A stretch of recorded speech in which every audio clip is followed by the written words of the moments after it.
Faruk cartoon বাংলায় আপনাদের স্বাগতম। সুন্দর সুন্দর ভিডিও দেখতে আমাদের সাথেই থাকুন। এর নাম ছিল সাজু আর অন্যজনের নাম ছিল বাবলু। সাজু ছিল খুবই সরল সহজ আর বোকা স্বভাবের লোক, আর বাবলু ছিল খুবই চালাক আর চতুর। তাদের দুজনের মধ্যে খুবই ঘনিষ্ঠ বন্ধুত্ব ছিল। কিন্তু তাতে কি হবে, প্রায় দিনই বাবলু সাজুকে ঠকিয়ে সাজুর কাছ থেকে অনেক কিছু হাতিয়ে নিত।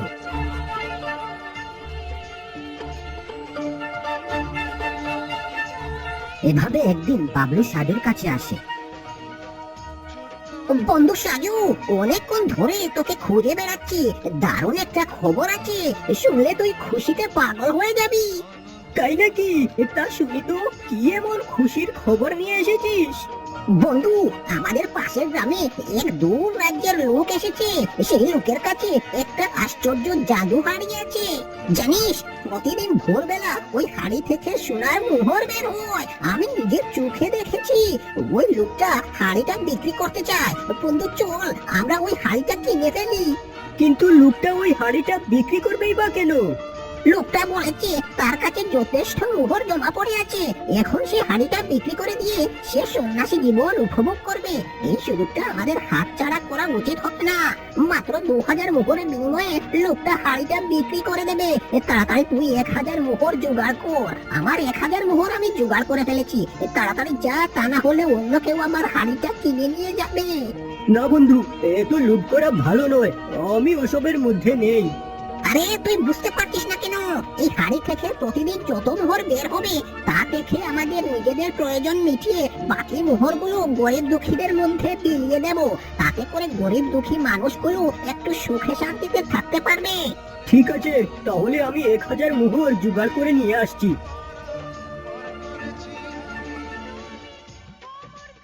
এই যে দেখো, ভালো করে দেখে নাও, এটাই হলো মোহর দেয়া জাদু হাড়ি। হ্যাঁ, আমি চিনতে পেরেছি, এটাই হলো সেই মোহর দেয়া জাদু হাড়ি, যার ভেতর থেকে মোহর বের হয় কারি কারি। এবার এই নিন, আমরা 2000 মোহর নিয়ে এসেছি। এবার হাড়িটা আমাদেরকে দিয়ে দিন আর আপনার মোহরগুলো গুনে নিন। না না, আর গোনা লাগবে না, তোমাদের উপর আমার সেই বিশ্বাস আছে। তাহলে এবার কি আমরা হাড়িটা নিয়ে যেতে পারি? হ্যাঁ হ্যাঁ, অবশ্যই, হাড়িটা এবার তোমরা নিয়ে যেতে পারো। বন্ধু সাজু, হাড়িটা আজ তোর বাড়িতেই থাক। কাল হাড়িটা আমার বাড়িতে নিয়ে যাব। কাল সকালবেলা এসে দেখবো হাড়ি থেকে কতগুলো মোহর বের হলো। তারপর দুই বন্ধু মিলে শুধু মোহর গুনবো।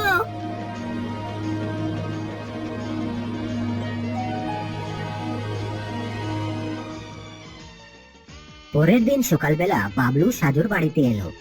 বন্ধু সাজু, আসতে একটু দেরি হয়ে গেল। মোহর কোথায়? মোহর মোহর গুনার জন্য হাতটা আমার পিছ পিছ করছে যে। কিরে সাজু, কিছু বলছিস না কেন? হ্যাঁ বন্ধু বাবলু, ওই লোকটা আমাদেরকে ঠকিয়েছে। এটা জাদু হাড়ি নয়, এই হাড়িটা থেকে কোনো মোহর বের হয়নি। এটা সাধারণ একটা হাড়ি। বলিস কি রে? তুই তুই ভালো করে দেখেছিস তো? হ্যাঁ, আমি সবসময় হাড়িটার পাশেই ছিলাম। তাহলে ওই লোকটা আসল হাড়ির বদলে আমাদেরকে নকল হাড়ি ধরিয়ে দিল। হায় হায় হায় হায় রে, আমার এত কষ্টের 1000 মোহর চলে গেল। ওই ওই লোকটাকে পেলে আমি ছাড়বো না। হ্যাঁ, আমারও তো এত কষ্টের 1000 মোহর চলে গেল। চিন্তা করিস না বন্ধু, ওই লোকটি আমাদেরকে ঠকিয়ে জীবনে কোনো উন্নতি করতে পারবে না, বরং ধ্বংসের দিকে পতিত হবে দেখিস। বেটা সাজুকে এমন ভাবে বোকা বানিয়ে ধোকা দিয়েছি, ওই বেটা কিছুই বুঝতে পারেনি। বাবলু, তোমার মাথায় যে এত বুদ্ধি, আমি তোমার বুদ্ধি দেখে নিজেই অবাক হয়ে গেছি।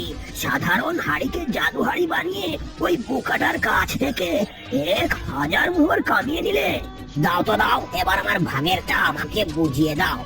আরে এত উতলা হচ্ছে কেন? দিচ্ছি, দাঁড়াও দিচ্ছি।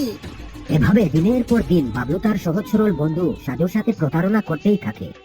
বন্ধু সাজু, তোর পশ্চিম পাড়ার জমিগুলো অনাবাদি পড়ে আছে। ওই জমিগুলো আমাকে 1 বছরের জন্য লিজ দিয়ে দে। ওই জমিতে আমি আবাদ করব। ফসল যা হবে আমাদের দুই বন্ধুর মধ্যে ভাগাভাগি করে নিয়ে নেব। কি বলিস?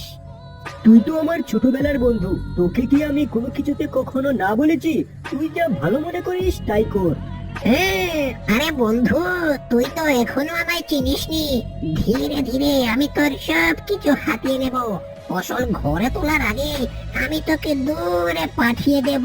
হ্যাঁ, তারপর তোর সব কিছু আমার হয়ে যাবে। এভাবে যখন জমি থেকে ফসল তোলার সময় হয়ে এলো, তখনই বাবলু একটা দুষ্টু ফন্দি আঁটলো। এখন আমি কি করব? ফসল ঘরে তোলার সময় তো হয়ে এসেছে। আমি কিছুতেই অর্ধেক ফসল সাজুকে দিতে পারবো না। আমাকে কিছু একটা উপায় বের করতেই হবে। কিন্তু কি উপায়, কি উপায়, কি উপায়? হ্যাঁ, পেয়েছি।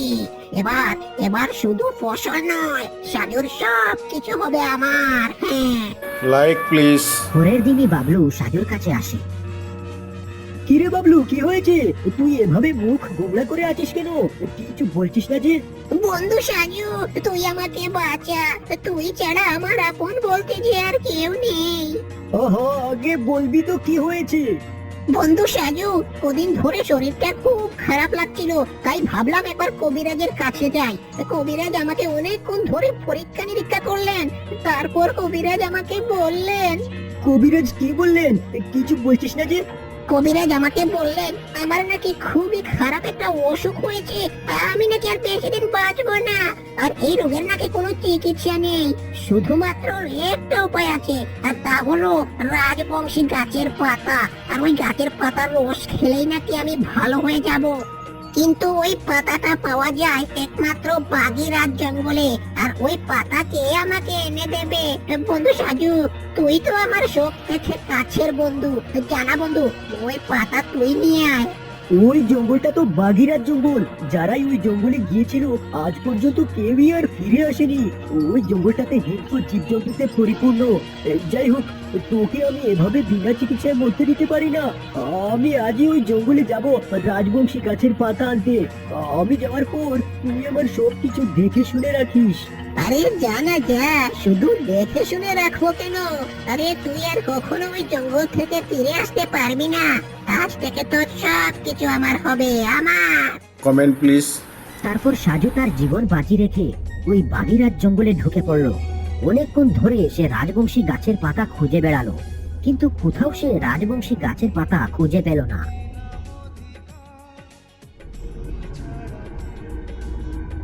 হঠাৎই সাজুর সামনে একটা ভয়ঙ্কর বাঘ এসে দাঁড়ালো। অনেকদিন পর এই জঙ্গলে মানুষের দেখা পেলাম। আজ তো তোকে আমি গোলমোল করে চিবিয়ে খাবো। এমন ভয়ানক বাঘটিকে দেখে সাজু ভীষণ ভয় পেয়ে গেল এবং সে ভয়ে ভয়ে বাঘটিকে জবাব দিল। হে বাঘমশাই, তুমি আমাকে ছেড়ে দাও। আমি আমার বন্ধুর প্রাণ বাঁচানোর জন্য রাজবংশী পাতার খোঁজে এখানে এসেছি। আমার বন্ধুর একটা কঠিন রোগ হয়েছে। আমি আমার বন্ধুকে খুব ভালোবাসি। রাজবংশী গাছের কথা শুনে বাঘটি বুঝতে পারলো ওর বন্ধু ওকে এখানে চালাকি করে মৃত্যুর মুখে ঠেলে দিয়েছে।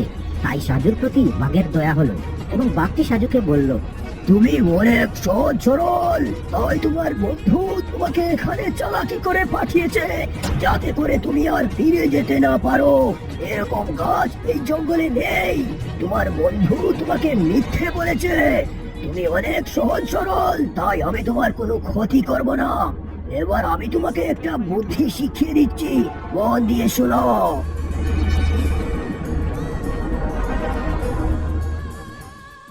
পরের দিন সাজু বাড়ি ফিরে এলো। সাজুকে দেখে বাবলু অবাক হয়ে গেল। কিরে সাজু, তুই বেঁচে আছিস? না মানে তুই ফিরে এসেছিস? তা কি যেন ওই গাছটার নাম ভুলে গেছি। তুই কি সেই গাছের পাতাটা খুঁজে পেয়েছিস? না বন্ধু, গাছটা খুঁজে পাইনি, তবে বাগিরার জঙ্গলে বিশাল এক গুপ্তধনের সন্ধান পেয়েছি। আমার একার পক্ষে গুপ্তধন আনা সম্ভব হয়নি, তাই তোকে বলতে এসেছি। শুধু সোনা দানা হিরে মণি মুক্তা চারদিকে ছড়িয়ে ছিটিয়ে পড়ে আছে রে। বলিস কি রে? এই শোন না, আপাতত ওই জঙ্গলে যাওয়ার আর প্রয়োজন নেই, বুঝেছিস? কদিন পর তুই আর আমি মিলে বড় বড় কয়েকটা বস্তা আর কয়েকটা ঘোড়া নিয়ে একসাথে যাব, কেমন? আচ্ছা ঠিক আছে, তুই যা ভালো মনে করিস। ভিডিওটি ভালো লাগলে অবশ্যই লাইক কমেন্ট শেয়ার করে আমাদের সাথেই থাকবেন। ধন্যবাদ।